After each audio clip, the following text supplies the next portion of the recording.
Okay, on this problem, we're going to convert the angle in radians into degrees. Actually, these directions don't make as much sense as I'd like. I think I should say convert the angle in radians to degrees. All right, so I need to fix that somehow. But let's go ahead and get moving on this video. Convert the angle in radians to degrees. Okay, so let's suppose also that maybe if I label this as theta. Now, what we multiply by is a conversion ratio, which is 180 degrees for pi radians. If you want, we can write radians. Usually, if you have a number and it doesn't say anything, it means it's in radians.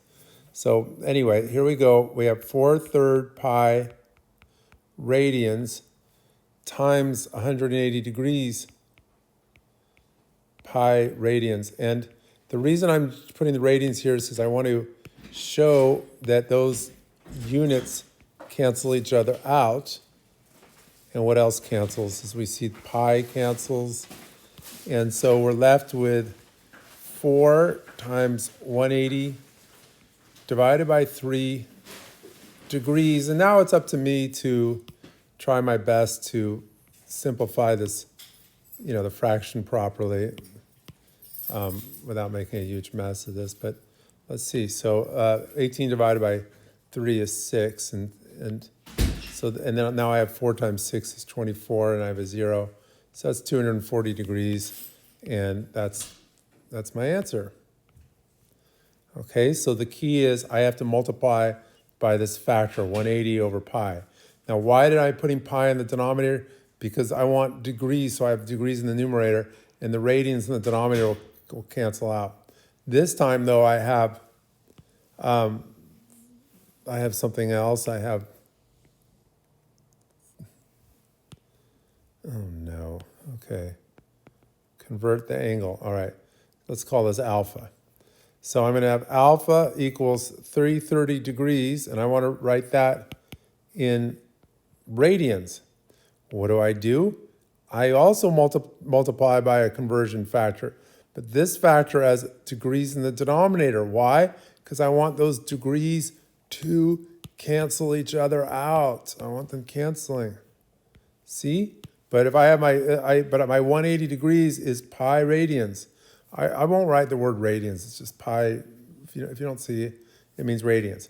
Okay, the degrees cancel, and also we have more canceling. But let me just write this down without canceling everything yet. Okay. What else cancels?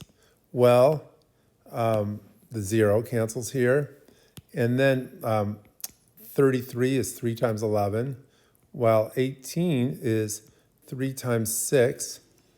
And so we get more canceling, and therefore this is 11 6 pi. And another way to do this is simply recognize where 330 degrees is on the unit circle and refer and find the reference angle, which is 30 degrees. Actually, it's probably the best way to do this. So if I were to draw the unit circle, we have, well, my unit circle is sort of not that good, but okay, so here's 0 degrees, but it's also 360 degrees. Well, 330 degrees is off by 30 degrees,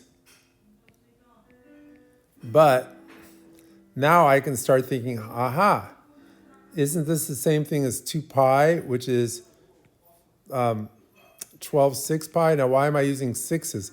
Because 30 degrees means pi over 6. And so now I take 12 6 and back up, and I make 11 6 pi. So you can do that. But I think that this problem is supposed to practice multiplying by this ratio. So we have these ratios. Now notice this top is 180 degrees divided by pi. The other one is pi divided by 180 degrees. How do we know which one to do? By the way we decide which way to go by the way that those units will cancel. Okay, let's now go on to the next problem where I have trying to find a coterminal angle, which is between 0 and 360 degrees. So, all right, always a question, how much space do I really need for this? Okay, what I can do is I can try to explain by a unit circle, or I can just jump in and do it, but let me just explain a bit. All right, on our circle, we started 0 degrees, but that's the same as 360 degrees. It's not the same, it's coterminal. That point is coterminal. Coterminal means it occupies the same position on the unit circle. Okay, so what happened? I started 0 and I go around once, and that's 360 degrees. Go down around again, 360 plus 360 is 720. Aha. Now, if I take 840 degrees and subtract 360 and 360 again, that's the same thing as subtracting 720, and I get 120 degrees. Now, 120 degrees is between 0 and 360. So what you do is you multiply, or you keep subtracting 360 degrees, and you just keep subtracting again until you get an angle between 0 and 360. I did it this way where I labeled 0, 360, 720, and I saw 720 is below 840. I mean, after 720, if I added another 360, I'd get 1,080, wouldn't I? Okay. So anyway, our answer is this number 120, and that was going to be sitting up here because of all of a sudden I want to make a good picture here. I think 720 should look around here, or 120 should be around here. So I know it's sitting here because here's 60 and this is 120. Okay, so here's 120 degrees, and apparently that's, okay, we have 840. Let me try to pick a different color and make it thinner, maybe a really sort of bright color. 840 degrees is right there, and so is 120 degrees. They both occupy the same place. We're going to go through the same process with let me just label the X and Y axis. Okay, let's go ahead and do the same process with 27 force pi. Well, all right, once again, we can have a unit circle, and I look at this point here at 0, and let's see how we can label it. 0, but it's also 2 pi. It's also 4 pi. Well, I don't mean those are all the same angle, but they all occupy the same place on the unit circle. They're coterminal. Now, 27 divided by 4 is what? Well, 6 times 4 is 24 with a remainder 3. So it's 6 and 3/4. So 27 force pi is equal to 6 pi plus 3/4 pi. And so what I do is I multiply, well, what I want to do is I want to take out multiples of 2 pi. So what I see is this, at 0, I have that the point is 0, but it's also 2 pi, or 2 pi is also occupies the same point, 4 pi, 6 pi. So it's just going around the circle 3 times. And then I go 3/4 pi. Well, where's 3/4 pi? Here's pi.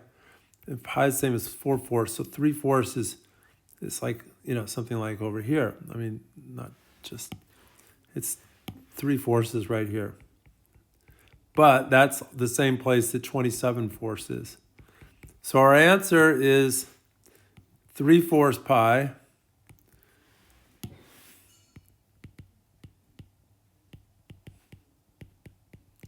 That's our answer to that problem. Okay, let's find the quadrant in which an angle alpha lives. I don't know if I was supposed to, lives sort of makes sense, but I think it's a typo. I think I'm supposed to have written lies. But lives sort of makes sense too, if I want to think of this as having sort of lifelike qualities like an animal or something. Okay, let's just point out that in quadrant 1, both x and y are positive, so that means that sine and cosine and sine are positive. Quadrant 2, x is negative, but y is positive.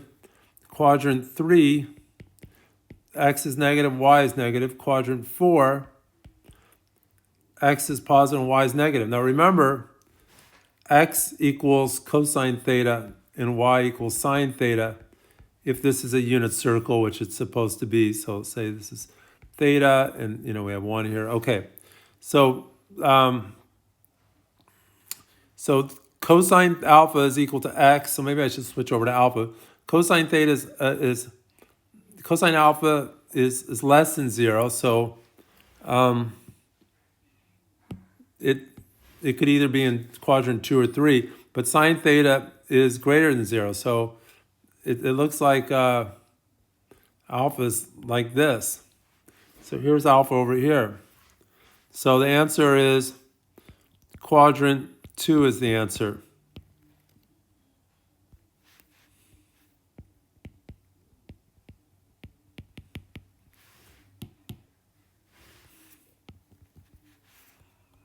Okay, that finishes the second page of the practice test. And